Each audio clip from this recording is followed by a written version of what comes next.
स्वागत है दोस्तों। आज हम जानेंगे कि जो वमन जो आयुर्वेदिक पंचकर्म और निसर्ग उपचार में बताई जाने वाली जो एक प्रक्रिया है जिससे हम किस तरह से फ़ायदा ले सकते हैं, किस तरह से हम उसको कर सकते हैं, कब कर सकते हैं, उसके क्या क्या लाभ है और किन चीज़ों का हमें किन बातों का हमें ध्यान रखना है कि हमें इससे फ़ायदा हो हमें नुकसान न हो। तो यह सभी बातों के लिए यह वीडियो बनाया गया है। तो इस वीडियो को आप पूरा अंत तक ज़रूर देखें और इस ये चैनल को सब्सक्राइब कर दीजिए और बेल आइकन को दबा दीजिए। तो चलिए वीडियो को शुरू करते हैं। तो देखेंगे कि किस तरह से वमन के बारे में आपने आयुर्वेद में सुना होगा, पढ़ा होगा। पंचकर्म में अलग कहीं पे जाते हैं, कहीं सिटी में घूमने जाते हैं तो देखते हैं कि वहाँ पे बोर्ड पे लिखा रहता है कि स्नेहन, स्वेदन, वमन, ये सब चीज़ें आपने पढ़ी होंगी। तो ये होता क्या है, वमन होता क्या है? वमन होता है उल्टी, एक प्रकार की हमारे शरीर की जो गंदगी है उसको बाहर निकालने की प्रक्रिया को आयुर्वेद में वमन बोलते हैं। तो वमन कई तरह से किया जाता है, अलग अलग प्रकार होते हैं वमन करने के। जैसे धोती वमन भी होता है और दूध से भी वमन होता है, जैसे गन्ने के रस से भी वमन किया जाता है। यह सभी अलग अलग प्रक्रिया है, लेकिन हर बार हम वह चीज़ें करने से अच्छा है कि पानी से वमन करना ज़्यादा आपको सुलभ रहेगा। कहीं पे भी आप कर सकते हैं और इसका फ़ायदा ले सकते हैं।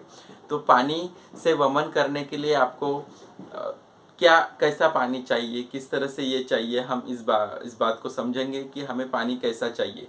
देखिए, हमें सादा घर का पानी चलता है, वो हम सादा घर का पानी से वमन कर सकते हैं।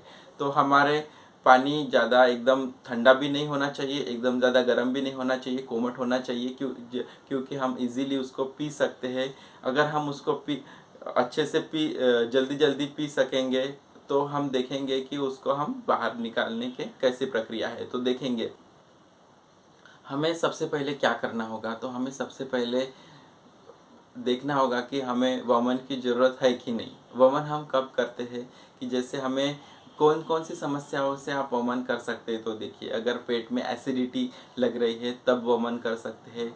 अगर आप सुबह उठे हैं, आपका कफ बढ़ा हुआ है, वात पित्त कफ, ये तीनों को संतुलन रखने में वमन का अच्छा फ़ायदा होता है। तो आपको लगता है कि आपकी सर्दी खांसी बढ़ रही है, छाती में कफ जमा हुआ है, तो आप वमन कर सकते हैं। उसके लिए आपको खाली पेट होना ज़रूरी है अगर उस तरह से फ़ायदा लेना है। तो अगर आपका खाली पेट रहेगा तो आप देखेंगे कि पानी पीने के बाद उसको निकालते वक्त जो खाना है वो नहीं निकलता है। अगर आपका पेट अगर मतलब आपको ऐसे लग रहा है कि मेरा इंडाइजेशन हुआ है, मतलब अपचन हो रहा है मेरा, और मुझे अभी कुछ खाना है और पेट में जगह भी नहीं है, तो उस समय भी आप वमन कर सकते हैं। उसी समय अगर आपको कहीं पे बाहर गए हैं तो आप पानी की बोतल से भी आप वमन कर सकते हैं।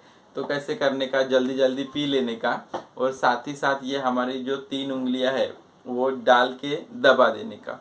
हमारी परजिप को ऐसे दबाएंगे तो वो पानी पूरा बाहर निकल जाता है। उसके साथ आप देखेंगे कि बहुत सारी गंदगी शरीर के अंदर की निकल जाती है। उससे आपका वमन से क्या क्या फ़ायदे मिलेंगे आपको। आपका दिमाग जो है वो जो स्ट्रेस में था, हेल्थ के मतलब तबीयत अच्छी न लगने की वजह से जो आपका दिमाग स्ट्रेस तनाव में था वह कम होने लगता है। सर का दर्द भी कम हो जाता है।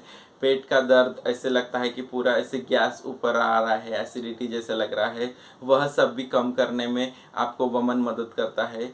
और साथ ही साथ जैसे कोई पुरानी जो ज़ुकाम वाली समस्या है, सर्दी खांसी ज़ुकाम वाली जो समस्या है, उसमें भी बहुत अच्छा फ़ायदा देता है वमन।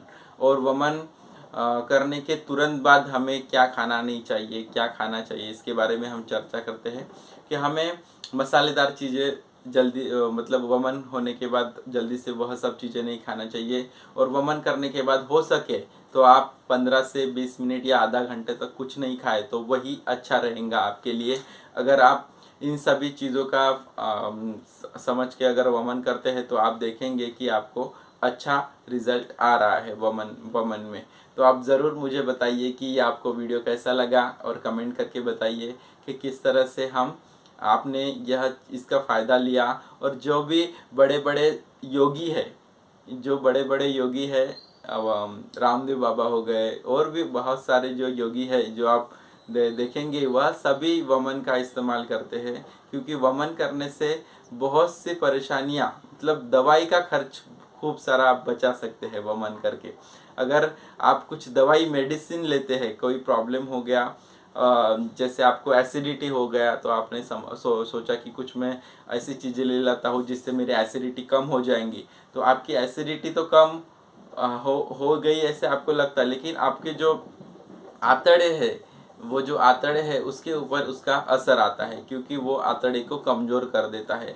तो इस बातों का आप ध्यान रखें कि हमारा जो शरीर है बहुत ही महत्वपूर्ण है। तो आप इस तरह से कुछ भी समय नहीं देते हैं, अगर हमारे प्रॉब्लम को समझ के उसको ठीक करने में अगर समय नहीं देते हैं, तो आप देखेंगे कि किस तरह से आपको उसके नुकसान मिल गए हैं। ठीक है, धन्यवाद।